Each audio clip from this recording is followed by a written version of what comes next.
Every journey begins with a single step. For our friend, the hydrogen atom, that step is a bold leap from being part of a water molecule to an emissary of energy. In the heart of an electrolysis chamber, powered by renewable energy, water is transformed. Oxygen steps back, releasing the vibrant hydrogen atom. Alone, hydrogen is volatile, but when paired with captured CO2 and the help of a touch of alchemy, together, they forge a potent synthetic fuel. A new energy carrier, clean, efficient, ready to power our world. Innovative companies are investing in the production of e-fuels, which can then be distributed via the existing infrastructure to industry and consumers, providing them with a climate-friendly alternative to conventional fossil fuels. Aviation, maritime, heavy goods transport, even your car, e-fuels power a wide range of sectors and offer a sustainable solution to our diverse energy and mobility needs. We at the eFuel Alliance embrace the entire value chain and give it a face and a voice. Our goal is political acceptance and regulatory consideration of e-fuels as a significant contribution to sustainable climate protection. In the quest for green energy, e-fuels are an essential piece of the puzzle, linking today's infrastructure to a more sustainable future. The eFuel Alliance is powering this transition, forging a path from hydrogen to hope, because the future of energy is now.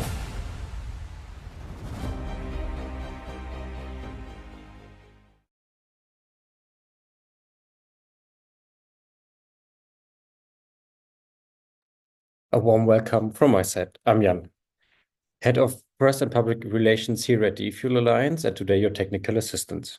We are using webinar by Zoom. That means that your camera and your microphones are automatically turned off. If you want to contribute to this call, you find the Q&A chat in the bottom of your menu. If you want to contribute by voice, you can also raise your hand and we consider your question afterwards in the Q&A session. Tobias will pick you up afterwards. We are recording this webinar and you will find the recording after 2 or 3 days on our YouTube channel. Thanks for joining and enjoy. I am now handing over to Tobias. It's your turn.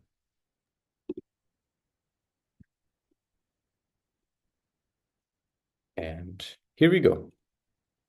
Enjoy. Thanks a lot, Jan, and a warm welcome from my side to today's webinar on a comparison between the US and European legislations for aviation and maritime regarding low-carbon fuels.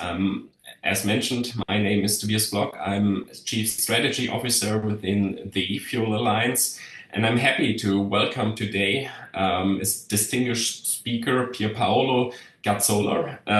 He is a quite global person, if I may say so. If I remember right, born in Italy, you lived in Paris or still live in France, but you're teaching and researching at the US universities, University of California, Davis, and University of Columbia. You have worked as an independent researcher in many occasions, for example, at the International Energy Agency, at the International Transport Forum, and also for the United Nations. Today, we have the honor to hear about a study you have done on behalf of Breakthrough Energy about comparison of the US and European regulations. I think this is quite important. It's a quite complex topic.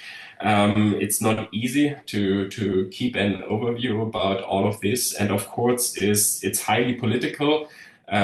Especially nowadays when we have a new US president. That's why we are waiting with this webinar, also to discuss potential impact in future on the regulations you will present. You also did an economic assessment. You have analyzed the impact of the different regulations also in combination to each other.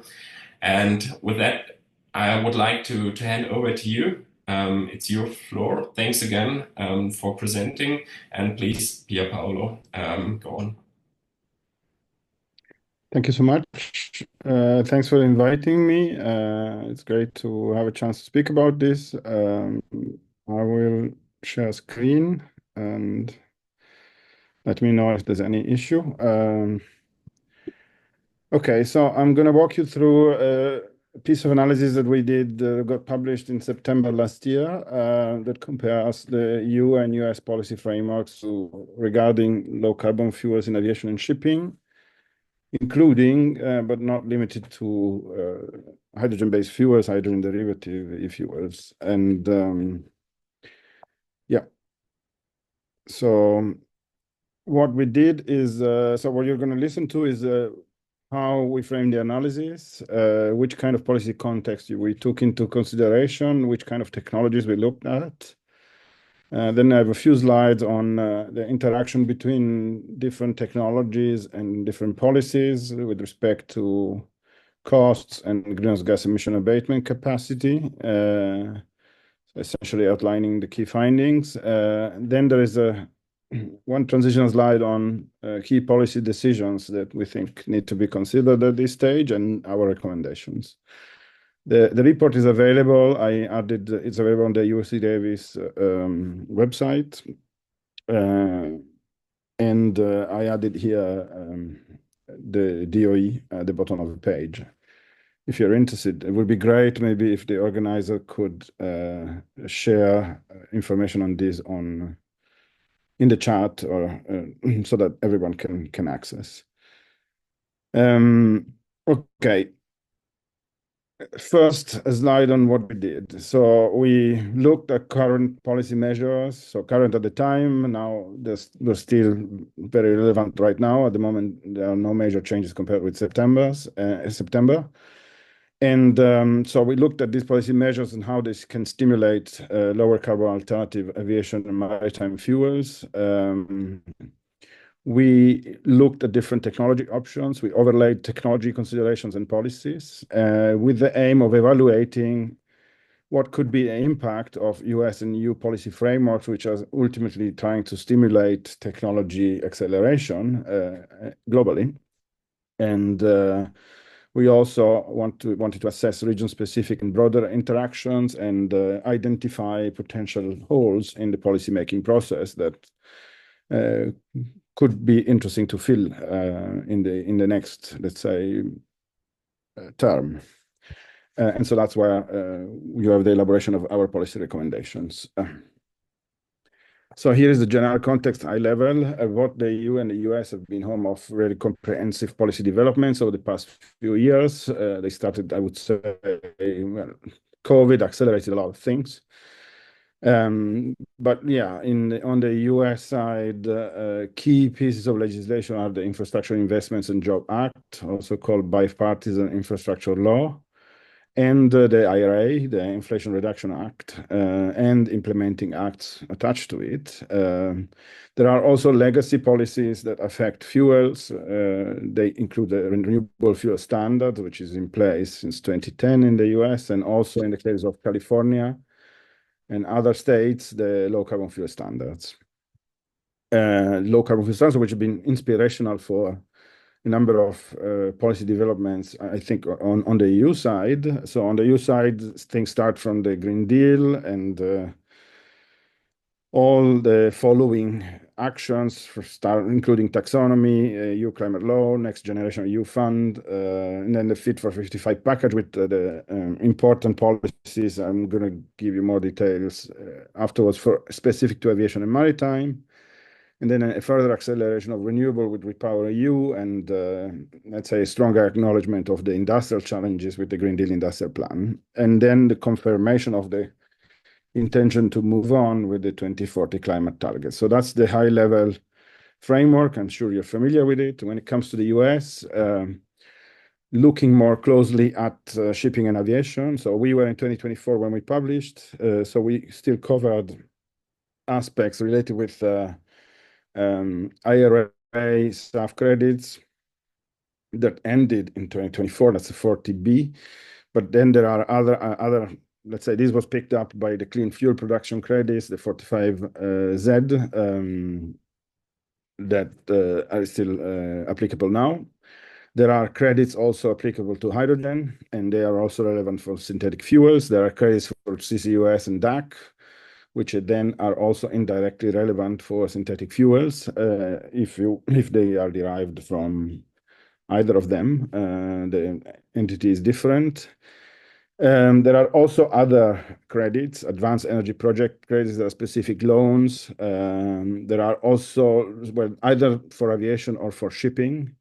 In the analysis, we took into consideration the overall credit. We didn't go in specific details regarding, for example, infrastructure investments, but we did consider this through assumptions, like a range of different assumptions on what could be the infrastructure costs. There are also state-based measures. I listed here the Illinois SAF credit and the opt-in for SAF in the low carbon fuel standard in California, Oregon, Washington State. And so there is analysis also specific to the LCFS and how it changes compared with the IRA when they overlap.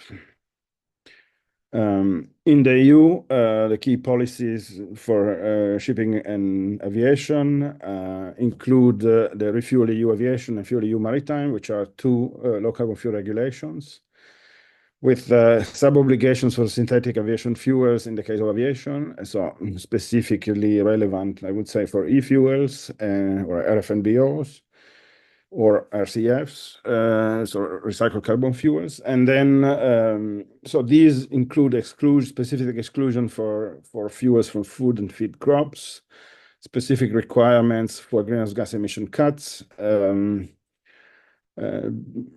beyond which let's say the fuel supplies actually count for the red targets, for renewable energy directorate targets. There are specific conditions defining what would work and what not for hydrogen-based fuels, so additionality, temporal, geographical correlation. I must say, also in the US, this just came through. In January 2025, there was guidance issued on this topic. So by now, things are final, net of potential changes in the future. Going back to the use of fuels that received support in the form of operating investment aid are excluded. This is important for, let's say, cross-border trade. And one key feature of these mandates is that they come with significant non-compliance penalties, and you'll see more about these later. In addition to this, there is also the ETS, which essentially applies a carbon price, and which is listed at the very top. And also there are funds channeled through the Innovation Fund and instruments such as the SAF allowances, which are meant to help bridging the incremental costs coming from deployment of SAF or responding to the regulatory obligations. There are also elements related with facilitating supply, for example, with the inclusion of SAF in the context of the global gateway. So the policies are comprehensive, both at the general level, but also at the sectorial level, in the case of the EU. Also comprehensive in the case of the US. We'll see more about how they play out. These are the technology options that we consider. So there's a range of different biofuels, different type of hydrogens, and different type of e-liquids, including methanol, methane, ammonia, liquid hydrocarbons, and including also the differentiation between DAC to fuel and recycled carbon fuels. Okay, so this is the sequence of slides that has the key results. So I'll spend a little longer on this. So you see on the right two graphs. One is for aviation, one is for maritime. They are similar. And these graphs are built considering, let's say, the fossil fuel benchmark in the origin of the graph, so 0, 0. On the x-axis, you have emission savings of different fuel types. Generally speaking, there's a color coding. Red, orange is for biofuels, gray is for recycled carbon fuels, light blue is for, let's say, hydrogen derived from fossil resources. Yellow is for renewable hydrogen or low carbon electricity hydrogen. Purplish is for the e-fuels, different type of e-fuels, and so that should cover everything. On the y-axis, there's incremental cost of the alternative fuels versus the fossil benchmark. So on the right, the further on the right you are, the lower the emissions. Compared with the benchmark, the higher you are, the more expensive is the fuel compared with the benchmark. So that's the data that we used both on cost and on greenhouse gas abatement come from third-party studies. We didn't want to reinvent the wheel. We tried to look at what others did, which kind of range of costs made sense to consider, and which kind of abatement of different fuel pathways. There's plenty of work on that, so we pulled together this and we try to overlay the policy frameworks. One thing I want to say is that there are whiskers next to each dot, the central dot. The whiskers essentially try to grasp the level of uncertainty of central assumptions in terms of costs. The light blue lines, for example, have very wide whiskers. They're only shown in aviation, not in maritime. This is hydrogen. The hydrogen is not considered viable in maritime as a carrier alone, but rather something that would come in the form of ammonia or other type of e-fuels. In aviation, instead, there's been interest and also investments and public support, despite some drawbacks lately, let's say, on the Airbus side, for example. But so there are these wide whiskers in the case of light blue lines because of the wide variability on the cost of the primary feedstocks on natural gas, especially over the course of the past few years. So we had to try to consider that. And so in essence, with very high natural gas prices, of course, this goes through the roof. And it's not interesting. It's only interesting with low natural gas prices. There are also additional elements that widen the whiskers for hydrogen, which are related with the infrastructure costs. So depending on whether or not you assume an optimistic outlook in terms of infrastructure utilization, you have, or not, you have lower or higher costs. Of course, lower infrastructure utilization is detrimental for cost reduction. High infrastructure utilization is good for cost reduction. So in essence, hydrogen can be cheaper than e-fuels, but only if you have cheap primary energy and high utilization of infrastructure. Otherwise, maybe you can fall in a different kind of scenario. So that is grasped by the difference in the whiskers and in the ranges.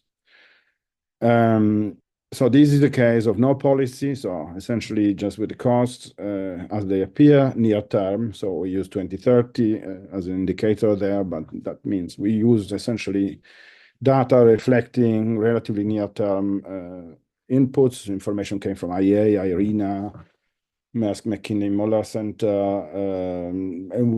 a range of other sources that we listed in the paper.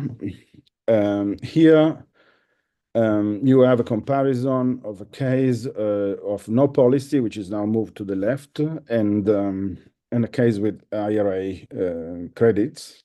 So in essence, what happens is that the lines move down. Some of them approach or eventually cross the zero axis. When they do, it means that the alternative fuel becomes cost competitive with the fossil fuel benchmark. Generally speaking, we see that the effect of the IRA can lead to cost parity for bio or hydrogen-based fuels only with optimistic assumptions regarding their costs, and not in all cases. When we overlay the LCFS, the California Low Carbon Fuel Standard, the effect is essentially that there's a further translation of the costs down related with the fact that the LCFS applies a carbon price. And then there is also this additional line, which is marked as non-compliance penalty, which is essentially reflecting what would happen if the LCFS price was at the cap. So in essence, if you don't bring in enough fuels, you end up having to pay the capped LCFS price. So it's as if it was shifting, let's say, the zero line. So anything that is below that line is in a sense something that can actually help meeting the regulatory obligations without without paying less than paying for the cap, for the capped price. So that's so the LCFS essentially adds a price pressure, and so makes the case of investment for options that cross the line more compelling. And but it must be said that the scope of coverage of the LCFS is only an opt-in. Aviation is only an opt-in, so there's no hard stick, let's say.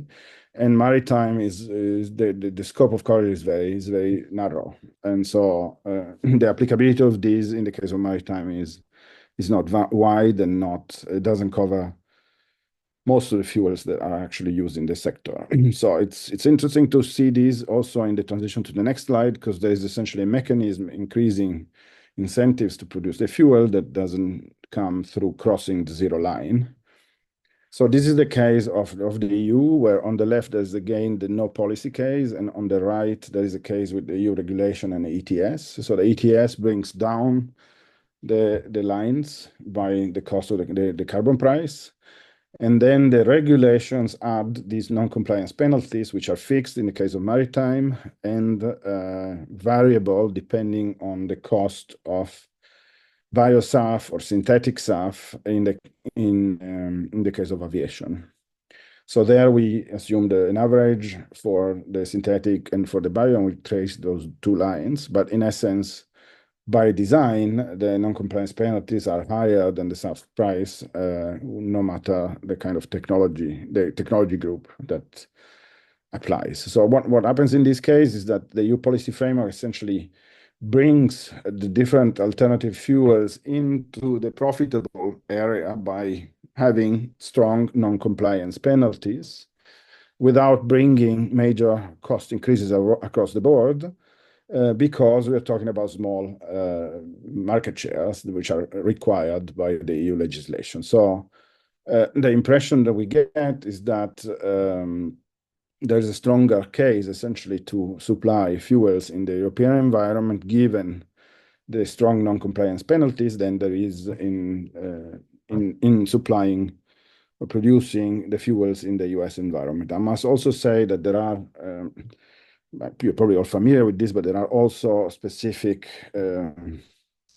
clauses within the European legislation to try to promote the domestic production of SAF and low carbon fuels for maritime as opposed to imports. So in essence here, this is the first important point. The strong non-compliance penalties on the EU are a compelling case for actually bringing the fuels to the market. This is a case of, it's an analysis of going further away. So in this case, we considered lower cost assumptions, so more optimistic cost assumption thanks to technology learning for the different fuel types. So the lines are shifted down on the right compared to the left. So the left is still the benchmark. And then in the case of IRA, since the IRA credits stop in 2027 for SAF or for low carbon fuels, and in 2032 for hydrogen, ultimately there's no effect in this case of the continuation of the credits. So the only effect you see on the right is an effect related with like the more optimistic technology cost assumptions, still with the whiskers, still with the uncertainties, but generally speaking going down. So in this case, the case for cost parity erodes because what you can achieve in terms of technological improvements as opposed to what is available from the IRA subsidies essentially ends up struggling to continue to enable the best cases to reach zero. And so that essentially calls for the need for a longer term policy intervention in the US framework. This is the case of the EU. So for maritime, there's no change in the non-compliance penalties. The costs go down, the production costs go down. Also, the ETS price goes up. So there is technology, and then there is the ETS price that brings down each line, each range on the right.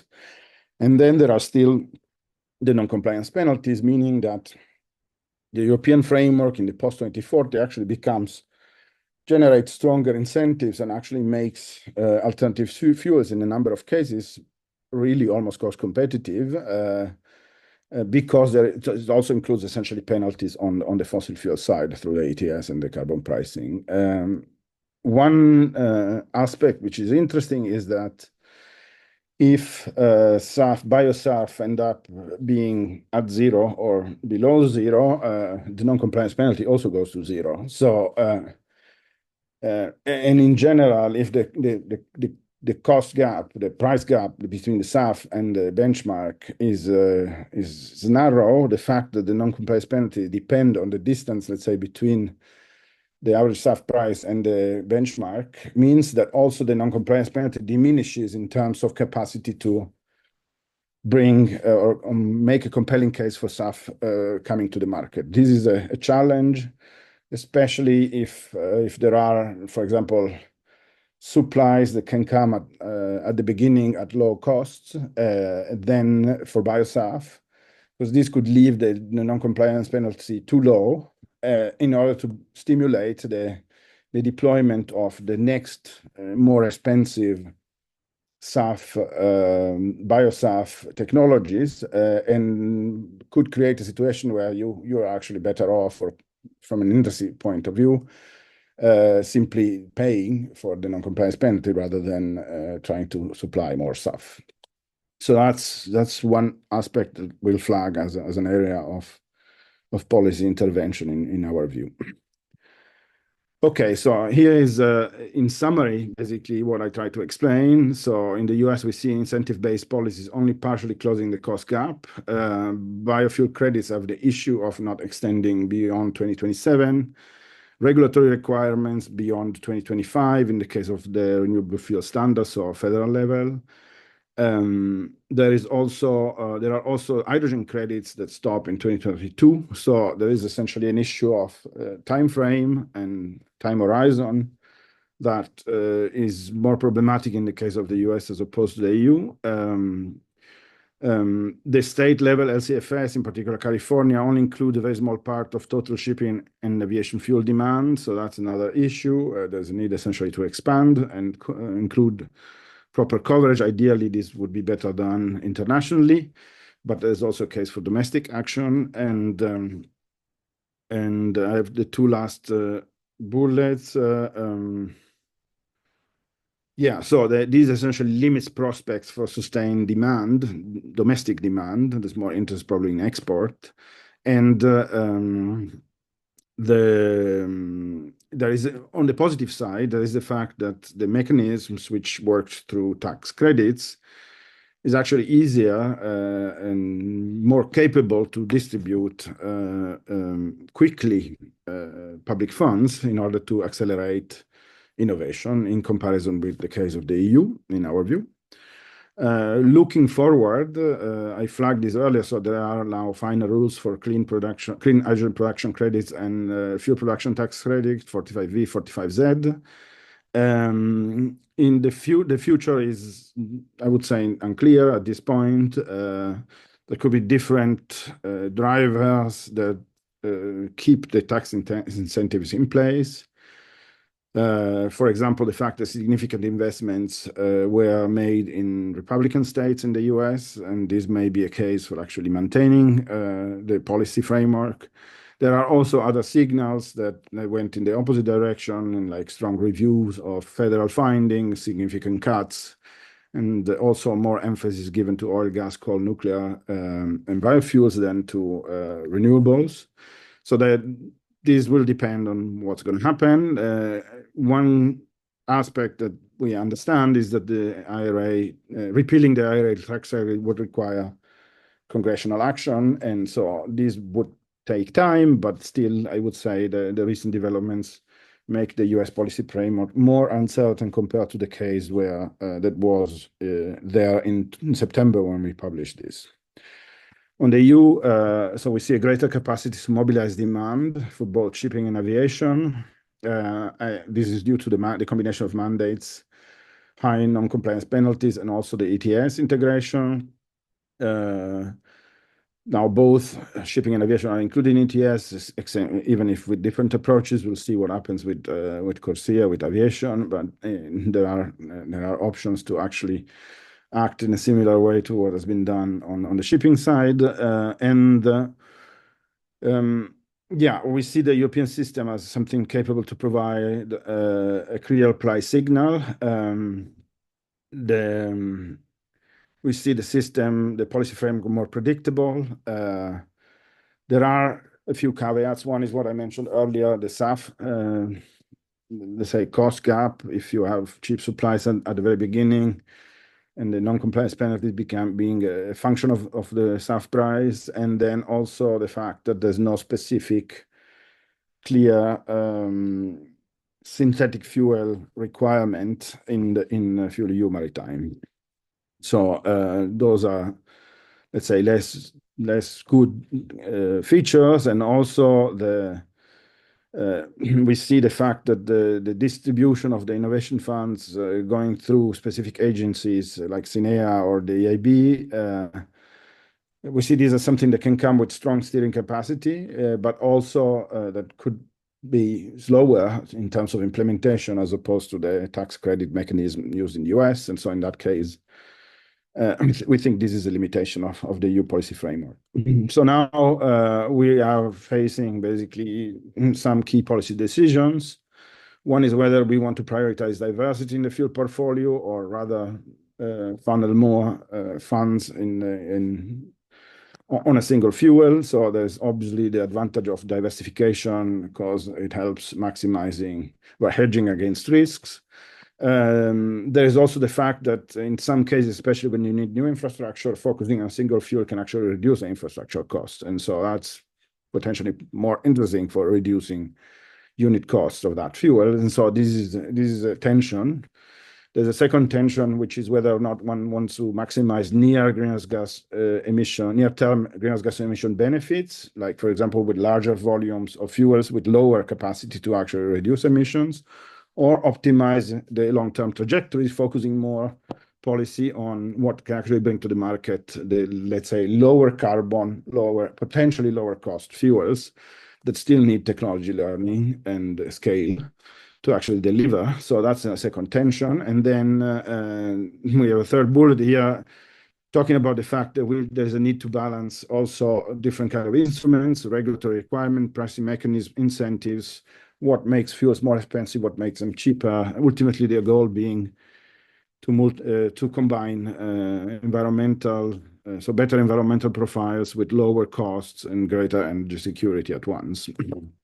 And so that's also another area where there's a lot of interpretation possible. So the recommendations we have are for a better integration of carbon pricing into this policy framework. Of course, now this is becoming less likely. And then we call for the adoption of longer-term policies to support market stability in the US. Again, I leave it to you to interpret these in the new political environment. And then the third bullet on the relevance of sector-specific regulatory requirements. I think I didn't mention this, or mention in passing, there is, for example, a SAF grant challenge in the US, but it's not binding. And so without mandatory requirements, it's harder essentially to bring fuels that at the beginning are more expensive. And so we see the need for a stronger role for regulations. And we also see a greater, especially we saw in 2024 when some of the pieces of the legislation regarding hydrogen were not yet finished. We saw like a better framework in the EU when it came to hydrogen-specific tools than in the US. When it comes to the EU, we suggest to introduce minimum thresholds for non-compliance penalties for SAF because of the issue I mentioned before. If you don't have that, you may end up in a situation where it's preferable to pay the penalty rather than bring the SAF to the market, which is not the policy goal.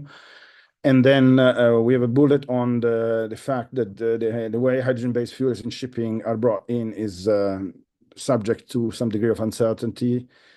And so it would be better to clarify that. We have a bullet on the relevance of expanding access to innovation funds for hydrogen-based aviation and shipping fuels.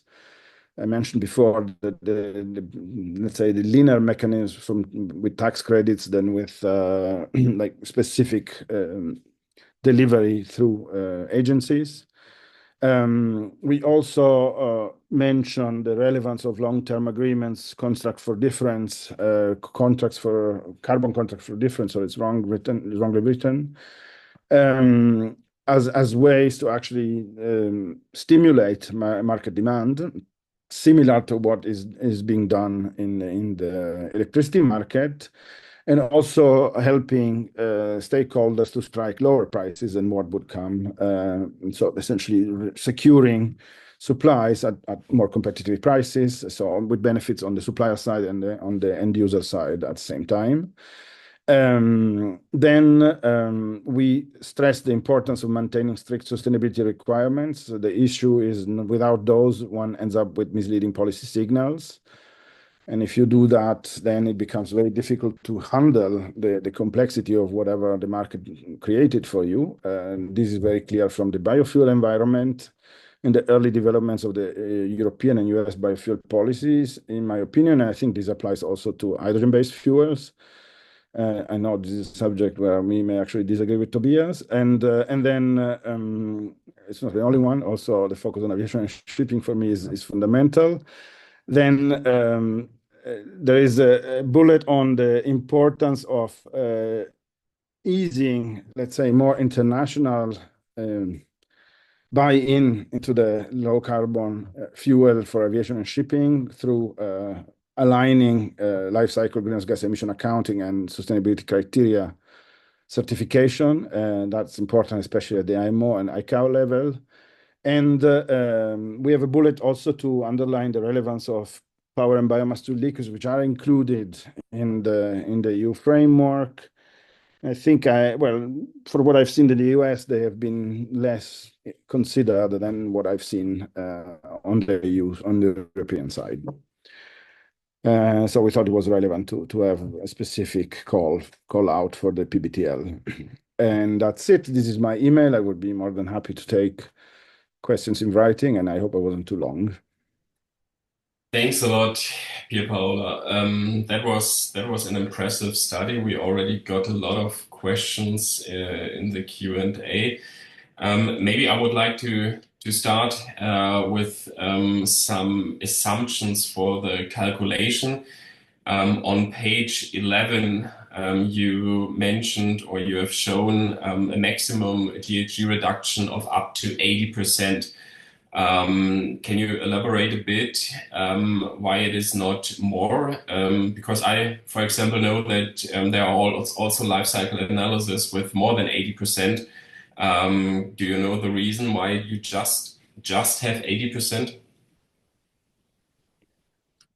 Yeah, well, this depends a little bit on the scope, on the system boundary that you consider. But I would say for electricity-intensive fuels, it would be weird not to consider the emissions associated with the manufacture of the facilities that are needed, because we're talking about massive amounts of electricity that we need, the construction of a lot of new renewable energy capacity or nuclear capacity, whatever you think is relevant. So there is essentially something that is typically falling out of scope in LCA, well-to-wheel LCA, that we tried to somehow acknowledge, and so we don't get to 100% cuts. We get to beyond the 70%, but I think it's misleading to portray e-fuels as something that ends up delivering really zero emissions. Ultimately, you have these manufacturing emissions which are relevant, and they should be acknowledged. So you need some way to offset that, after all, if you really want to achieve a net zero environment. And so that's a way compromise we could find to signal that. Definitely. Then two questions from my side. When you calculated the cost benefits of the Inflation Reduction Act, what kind of programs have you considered? Is it also a combination of different programs? Because it could be possible, for example, for e-fuels that you combine subsidies for green hydrogen, for direct air capturing, and SAF together. Or what kind of IRA programs have you considered here? So we consider the combination of those in that case. I mean, this is one of a few cases where you have like stackability, the 45V and the 45Q when it comes to DAC or when it comes to recycled carbon fuels. You may have seen also that we were conservative on like the savings you can achieve from recycled carbon fuels. We consider basically these are shared between the industrial facility and the transport fuel. In Europe, the regime allows for, let's say, forgives this until 2040, but ultimately you end up in that kind of environment where you need to have an alternative source of renewable carbon. And if it's a fossil origin, you're stuck. So we also try to clarify and pass that message. Although I see value in the recycled carbon fuels as a transitional solution.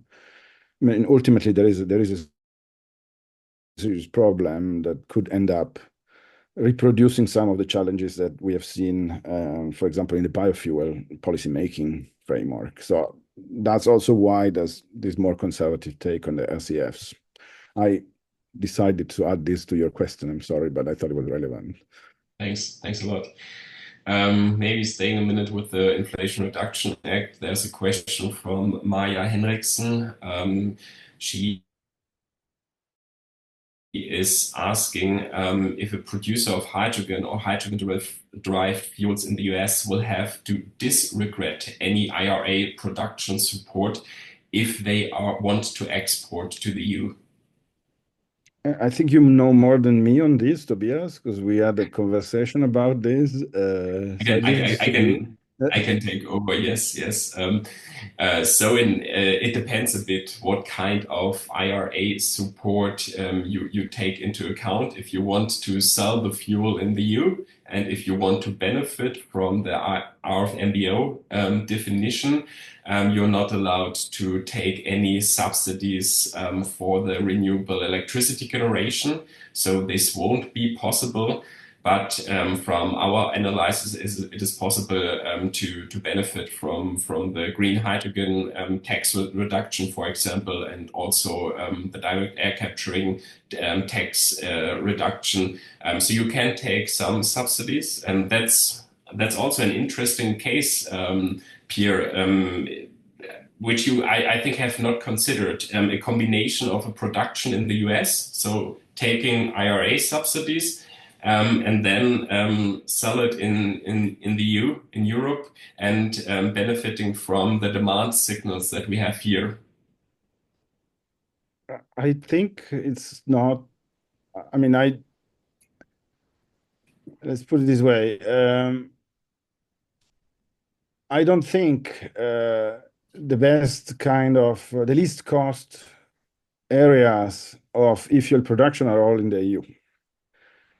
So in principle, I think when it comes to, and also the same applies to SAF, by the way. So if the EU wants SAF for aviation and maritime and low carbon fuels for aviation and maritime, it may want to consider some degree of import and not just excluding all of that. The challenge is obviously imported fuels come without economic benefits as opposed to locally produced fuels, which come with job creation and contribute to GDP in a different way and also to the trade balance in a different way. And so there's a need to weigh costs and benefits of importing as opposed to locally producing potentially at higher costs. And so because imports could be lower cost. And so my understanding is that there's no exclusion because of the acknowledgement of very high low-cost production potential in the US and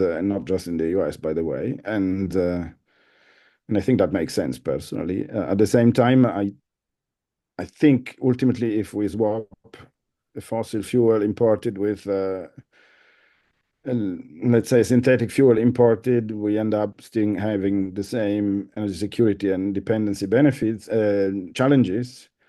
And so, yeah, I think there's a line to walk somehow in that space in the European environment. By the way, this is one of the reasons why I think the focus, alongside the fact that I think there are more competing technologies on road fuels, on road applications.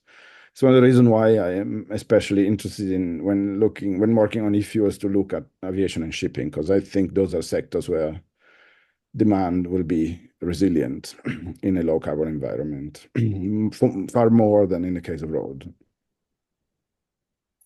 Yeah, we will see. I mean, there's also another regulation, the Renewable Energy Directive, with RFMBO mandates for the whole transport sector, which includes aviation and maritime, of course, where we have a European sub-quota of 1%, which includes double counting. We see in some national implementation, for example, in Finland, that this number is increased to 4% just for the road sector. So, for example, that's a case where you have additional demand next to aviation and maritime for the road sector until 2030. It's also the position of the e-Fuel Alliance to go up to 5%. It was the position of the European Commission in the RePowerEU. I think we can do more, and we need to do more to avoid the use of fossil fuels here. There's one comment in the chat about the US situation. Unfortunately, it's anonymous, but they are saying, or he or she assumes that Trump does not support low carbon fuel, since it means the US policy will remain the same for the next 4 years. Will Americans buy high fuel prices? I mean, that's a difficult question to answer, but maybe a question from my side in addition. We have seen that Trump, with one of his first executive orders, stopped the paying of the Inflation Reduction Act. But we also know that he cannot do it by executive order. I think he needs the Senate and the House to change tax regulations. What about the low carbon fuel standards, which are in California and other states? Is it possible for Trump to change this? Do you know that?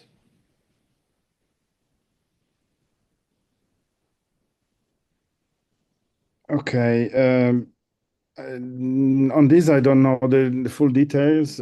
California has a waiver to legislate regarding CO2. So that's very clear for the zero emission vehicle mandates when it comes to road transport. I'm not 100% sure on whether the removal of that waiver would end up also limiting the possibility to take action regarding the reduction of CO2 emissions from the fuels. So I cannot answer. I need to check this. I don't know it like that. Okay. So unclear. Yeah. No, perfect. There's another question from the chat from Amiga Joshi. What is the price of low carbon hydrogen assumed both in US and EU? And does low carbon here mean green? So from renewables or not? Thanks. Okay, so I'm pulling the document, but yeah. So first, when I talk about low carbon hydrogen, I try to be not technology specific. I don't think it helps. Generally speaking, has to be very low carbon electricity, has to be very low, as long as you can certify the fact that this is very low carbon. We have not been specific about the source of electricity. The obvious candidates are renewables, potentially nuclear. depends on the cost of the electricity you're producing. So I'm looking at this, I'm trying to give the correct number. We have hydrogen costs, production costs. So there are tables in the document, and give me a second because I'm stuck. So I don't want to say something that is not accurate. So, but my system seems to be slow. So there are tables in the report. The report all our cost assumptions. They are on after page 35. So I would recommend to have a look there. And I don't want to say something inaccurate. That's it. So. Okay, so hydrogen production costs, dollars per gigajoule, depending on how you consider, whether you consider only production or also infrastructure changes. And when it comes to, sorry, don't know why I can't open the page decently, but I'm going to give you the answer. Okay, here we go. So we considered a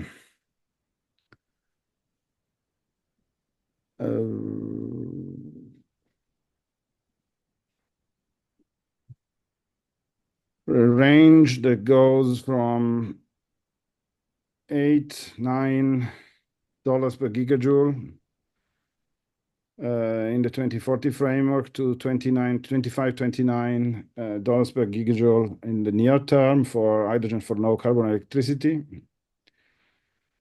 of which there is a component related with infrastructure. So sorry, on the top of which there is a component related with infrastructure that depends on whether you're talking about centralized production or decentralized production, and that ranges between $15 and $28 per gigajoule. So the final delivery cost ranges between $24 and $53 per gigajoule for the low carbon electricity pathways. Sorry if it took a little while. That's okay. It's live, and nobody has all the so numbers. it's all in the paper. I mean, I recommend for that sort of detail to have a look at it. Yes, of course. The link we have shared with all participants. Thank you so much. A last topic where you already mentioned that we have different opinions here is the sustainability criteria for hydrogen, e-fuels, or low carbon fuels. It's also a question by Maya Henriksen again. She asked us to elaborate a bit on the statement on support for low carbon fuels in the EU framework. To her knowledge, the delegated acts on low carbon fuels are not published yet. It's only green hydrogen. That's right. So we have a delegated act finally, after more than 1.5 years of delay for RFMBOs, so hydrogen and derived fuels from renewable electricity. What we not have right now is a delegated act for low carbon fuels, which means or would mean hydrogen from natural gas and CCS or from nuclear electricity. There was a consultation end of last year from the European Commission. First leaks of the Clean Industrial Plan, which will be published next week, are showing that the Commission wants to bring up the delegated act in the first quarter of 2025. It's definitely needed because you cannot do any investment decisions without a legal, clear basis before you know all requirements which you have to fulfill. From our view as eFuel Alliance, it's way too restrictive right now. We are starting with a perfect system where we want to be as sustainable as possible. For example, even unavoidable industrial CO2 sources like from cement plants are just allowed until 2041 in Europe and need to be in an effective carbon pricing system globally. which does not exist outside of Europe. So we don't have a ETS comparable system outside of Europe. That has, so it's impossible to use industrial point sources outside of Europe at the moment. It's different in the US. Pierre Paula, you mentioned the Clean Hydrogen Act, which got published in the last days of the Biden administration. There, the GREET LCA model is used, where all fossil sources are possible. Also in the UK, waste industrial CO2 sources are possible. I think it's also a problem a bit that we have a mismatch here between UK, US, and Europe with different rules. What is eligible, what is green hydrogen, green e-fuels or not. I know, Pierre Paolo, you have a different opinion here. You are supporting the delegated acts, how they are, right? Well, I very much understand the concern about the policy being too restrictive and potentially delaying action. At the same time, it's undeniable that you could create an investment environment that ends up being fit for purpose for 10 years and then no longer. And then you're left with assets that risk to be dismissed or have to be dismissed. And for sure, this will come with social implications and social challenges. So that's not something I wish to anybody. And so I think it's important to provide a clear policy signal on what actually makes sense also in the longer term and to secure investment for that kind of stuff instead of not doing so. But I understand. I mean, I understand the perspective of those that say, yeah, but this will end up delaying investments and yeah, let's say reducing supplies. Some of the aspects that I think are fundamentally relevant in the delegated acts is that if this is about reducing, no, it's not just about. Well, if it's about reducing emissions, but it's also about reducing fossil energy dependency in Europe, we cannot just bring in fuels that through the door that ultimately reduce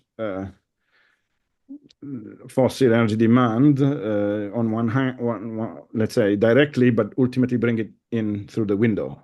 So in that case, yeah, I think that would not make much sense. So I'm in favor of additionality, geographical, temporal correlation. I also understand that there are geographical challenges. Ultimately, if you're very strict, I mean, not everywhere in the EU we have the same carbon intensity of electricity production. You may have also skewed effects in terms of where projects are investable. For example, more in areas which are more reliant on low carbon electricity, nuclear or renewable, even though the acts are not yet out for nuclear, I suspect that there will be some kind of forgiving conditions similar to what we have seen elsewhere, because ultimately it's a low carbon electricity type of generation, and so you wouldn't bring in, let's say, through the window the fossil demand in that case. So, well, all I'm saying is that providing misleading signals early on in the policy-making process ends up being very hard to deal with later, and I think this should not be downplayed. Okay, well understood. I mean, it's of course clear that we need stability on regulation, and reopening the delegated act will create a new phase where we have another uncertainty until the new rules are in place. But we also see that more projects are not realized, that we have a low share of final investment decisions at the moment, which is caused from our perspective due to restrictive delegated acts. We don't want to get rid of this. We need them on the long term, but I think we can do it smarter. We can have a more pragmatic phase in, realizing more projects, get the industry in scale, and then later, of course, we need additionality, temporal and geographical correlation on the electricity side, and also sustainable CO2 sources. There has been a letter by the still German economic minister Robert Habeck from the Greens to the Commission, saying that the delegated acts are increasing the hydrogen costs by 2.4 euro per kilogram. So it's a massive, it's a lot what we have here. We are already at the end of our webinar. It was a short webinar with a lot of information. I would like to take the opportunity and thank you, Pier Paolo, about this great presentation. I'm sure there will be some questions to you afterwards, and as mentioned, we will record this. We will continue with our webinar series, of course, in 2025 with interesting topics. The next webinar has not been scheduled yet, but we are in preparation. And with that, thanks to all of you for your participation, and I wish you a nice day and a good week. Thanks a lot. Thank you.